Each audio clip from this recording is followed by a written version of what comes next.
Abbiamo in linea oggi Alberto Grollo, musicista. Ciao Alberto, Ciao, come va? ma va bene, siamo qui parzialmente reclusi, un po' come tutti, e quindi cerchiamo di fare di necessità virtù. Allora, senti, noi stiamo facendo una trasmissione, ci occupiamo del territorio, delle imprese, delle partite IVA, delle associazioni e ho pensato anche ai musicisti e più che Alberto Grollo sul territorio non c'è. E vorrei sentire da te, beh, come musicista ma anche come partita IVA, come imprenditore, tu sei un libero professionista e ci parlerai poi tu della tua professione. Eh, In funzione di questa grave pandemia che ci ha colpito, come la stai vivendo da due punti di vista, musicista e anche in partita IVA, libero professionista? Sì, come la sto vivendo? Cerco di stare il più tranquillo possibile, cerco di viverla nella maniera più serena possibile, ovviamente. Quindi ho la giornata abbastanza piena, devo dirti, perché specialmente come musicista sto lavorando tantissimo. Perché sto mettendo a punto dei dischi comunque che avevano bisogno di una riassettata, diciamo così, e di essere appunto messi un po' in ordine. E, e quindi in questo senso ho lavorato tanto su queste cose che poi lasci indietro perché hai cose più urgenti da fare e quindi va bene. Poi sto componendo, anzi ho già composto insieme a Stefano Dall'Armellina, grande cantautore locale specialmente grande amico. Sto componendo una canzone dedicata a tutta questa situazione, chiamiamola kafkiana, chiamiamola anche disastrosa, questa guerra contro questo nemico invisibile.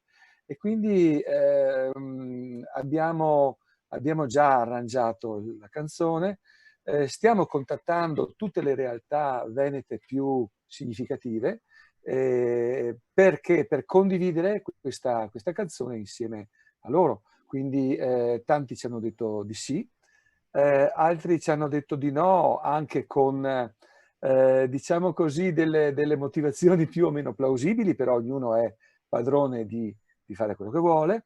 E quindi appena avremo condiviso il tutto con questi invitati, faremo uscire questa canzone.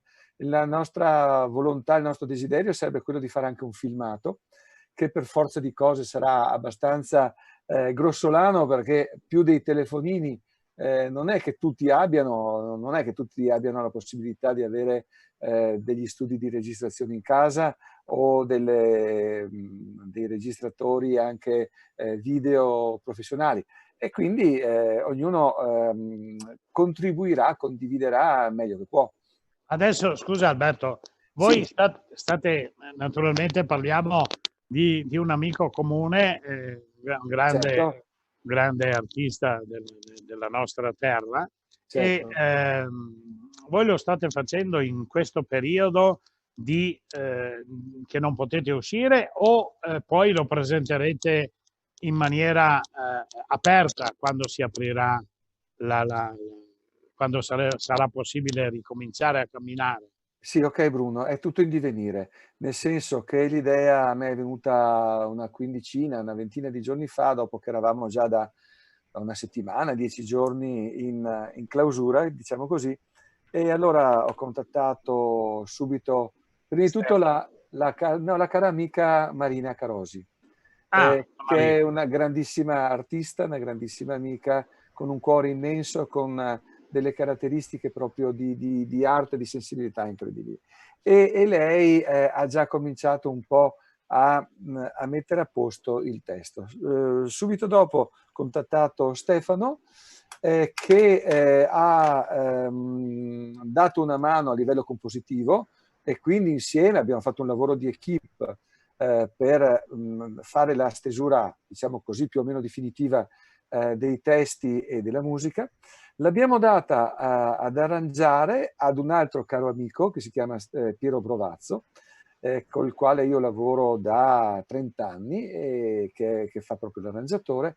E quindi insomma abbiamo creato questa equipe che ha steso l'ossatura, diciamo così,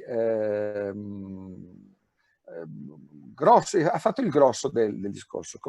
Abbiamo fatto le basi, abbiamo cantato, dopodiché abbiamo cominciato a dare queste basi a degli amici che sono un po' tutti gli artisti, diciamo così, della terra veneta. Adesso non vorrei fare nomi perché c'è gente che ha già detto di sì, c'è gente che deve ancora pensarci, quindi non vorrei né mettere in imbarazzo questi artisti né creare false aspettative in chi sta ascoltando. Oggi sei un po' misterioso. Io adesso No! prendo il telefono a Stefano e gli dico, sai, ho saputo che, No. dai, raccontami. No, allora, diciamo così, di tutti i nomi che ti possono venire in mente di musicisti, di cantanti veneti, sappi che li abbiamo contattati tutti, un po' con le amicizie di Stefano, un po' con le amicizie mie, bene o male li abbiamo contattati tutti. Ecco, posso dirvi i sì che sono già sicuri. C'è per esempio Aldo Tagliapietra, cantante ed ex bassista delle Orme. C'è Giovanni Giusto, grande cantante, nonché commediografo, nonché attore veneziano. Poi chi c'è ancora? Adesso vedi che il nostro Alzheimer ci fa dimenticare un bel po' di cose. Sì, beh, Abbiamo speranza di fare quello spettacolo su a San Pietro quest'anno? non lo so, dipende, non Dura dipende sarà. da noi, non No. dipende da noi Bruno, perché lo spettacolo in genere si tiene fra i primi di luglio e metà Sì. luglio, quindi chi lo sa. Intanto, vabbè, è saltato il mio Guitar International. Sì, appunto. Sai perché? Perché comunque era previsto per i primi di luglio, 3, 4 e 5, con i soliti tanti e significativi ospiti stranieri. Il problema è che con le restrizioni, specie dal punto di vista degli aerei, e anche se riprenderemo, i prezzi saranno comunque proibitivi anche da parte dei low cost, che non sappiamo con il budget che abbiamo ogni anno a disposizione se riusciamo a starci dentro. Certo. Quindi adesso stiamo valutando se spostare a fine giugno, i primi di settembre, fine settembre, oppure se rimandare tutto il prossimo anno. Questa è una cosa in divenire. Ecco, diciamo che tu mi hai parlato in maniera positiva, cioè tu dici noi siamo reclusi, siamo chiusi dentro, non ci resta non che piangere, non ci resta che lavorare e metterci in maniera positiva a fare qualcosa di positivo per il futuro. Certo, noi stiamo Musica, lavorando. Sì, noi musica. stiamo lavorando tanto. Stefano continua a fare il suo lavoro principale. Io non posso farlo pienamente, nel senso che io sono un medico dentista, devo garantire le urgenze, le emergenze, infatti sono stato più volte in studio per gente che aveva male o che aveva problemi, diciamo così, seri, per cui la funzione, diciamo così, della masticazione ne era compromessa. Allora sono stato alcune volte, però diciamo che dell'orario normale che io facevo e dell'andare quell'orario giornaliero, insomma, io in studio vado forse 2 o 3 ore alla settimana. È giusto per Scusa, mi garantire. interessa proprio approfondire. È molto delicato, cioè tu sei a contatto con il paziente e gli fai un test prima perché corri dei rischi, cioè Sì. correte veramente dei rischi voi in prima linea. Allora, quello che noi facciamo adesso come urgenze non prevede possibilmente, se è possibile, l'uso del trapano, Ah, per cui quel pulviscolo, quelle goccioline che si liberano dalla saliva, per fortuna, almeno per adesso, sono evitate. Non abbiamo a disposizione i test, non ne ho neanche per me stesso ancora, per cui non sappiamo, facciamo il cosiddetto triage, e cioè facciamo l'anamnesi, chiediamo a tutti se sanno di essere sieropositivi, se hanno in famiglia qualche sieropositivo e se sono stati a contatto negli ultimi 15-20 giorni con qualcuno che sanno di sicuro essere sieropositivo. Tu sai benissimo che poi i dati non sulla sieropositività, chiedo scusa, sulla positività. Sì. I dati purtroppo sono molto parcellari, sono molto, come posso dire, non sono per niente completi, sono molto incompleti. Perché se noi che siamo 5 milioni nel Veneto e sono stati fatti, dico io, 500.000 tamponi, degli altri 4.500.000 abitanti non sappiamo niente, ed è presumibile che tanti di questi siano positivi, casomai asintomatici, però siano positivi.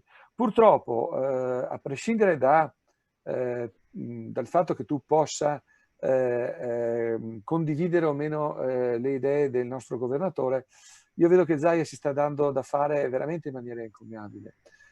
Siamo incollati ogni mezzogiorno e mezzo al report che fa lui, e quindi vediamo quello che sono i dati up to date, cioè di ogni giorno, e quello che sono anche i consigli che ci vengono dati sia a livello così programmatico, politico.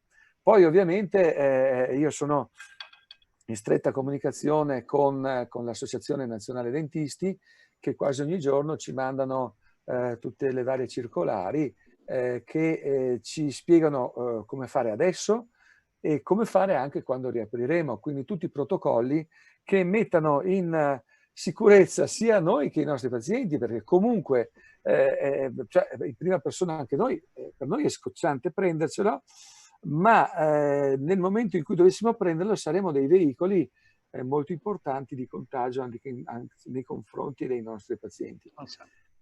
Proprio perché noi stiamo lavorando su ciò che è il veicolo di contagio principale, che è la saliva. E quindi la nostra posizione è molto fragile, è molto in pericolo e non pericolosa, quindi sinceramente non so. È anche delicato da esprimersi, perché come ti esprimi in maniera negativa, in maniera positiva, faccio il mio dovere, mi sacrifico, non mi sacrifico. Cioè io so che la tua posizione come professionista è veramente delicata nei confronti anche della comunicazione. Cosa comunichi al paziente? Ho paura di te. Allora, sei sempre nel dubbio se essere un po' positivo, come si dice, ottimista, allora rischi di essere superficiale. Oppure di essere abbastanza restrittivo, allora rischi di creare ossessioni, di ossessionare. Quindi l'equilibrio è sempre abbastanza difficile, ma non per noi che siamo in un microcosmo così, ma anche proprio per voi che siete i mezzi di comunicazione, per i nostri politici. E quindi bisogna stare in un equilibrio che è molto instabile e che dipende sempre da... Boh, insomma, sono i fatti poi che parlano. Abbiamo iniziato una curva discendente, diciamo. Speriamo. Allora sì. a questo proposito ti chiedo due cose. Sì. La prima è quella di fare un altro incontro del professionista e del musicista con un altro musicista. Possiamo farla con Stefano, un incontro del genere? Ma io penso assolutamente di sì. Io penso di sì. Guarda, oggi, beh, quando vuoi, domani, dopodomani, quando vuoi. Lui, ripeto, è vincolato dai suoi orari lavorativi, Beh, però vedremo di trovare... io gliene parlo anche appena terminata la nostra trasmissione, e quindi la facciamo a tre voci, ma con immenso piacere. La seconda cosa è quella che saluti i nostri ascoltatori con una nota positiva. Te la sei preparata una nota positiva? Allora, io sì, c'ho qui la No, chitarra. io sono arrabbiato con te, sai, Oh, mamma mia, dimmi perché. perché non mi hai mai suonato Maria Elena, però me lo farai, me lo farai. Ti ho Ma che ormai... mandato anche con la Beh, chitarra. Ma guarda, io adesso ho cercato di connettermi con un amplificatore, in modo che spero che la chitarra si senta abbastanza bene. bene, allora mi chiudi e saluti con queste note. Io saluto, mi stacco gli auricolari, se no non posso dare la Perfetto. chitarra, quindi io saluto tutto, saluto prima di tutto te e ti ringrazio per avermi invitato. Vado all'attrezzo e quindi poi ci Grazie. sentiremo sicuramente più avanti. Grazie ad Alberto, grazie Grazie, agli grazie. ascoltatori. Ciao.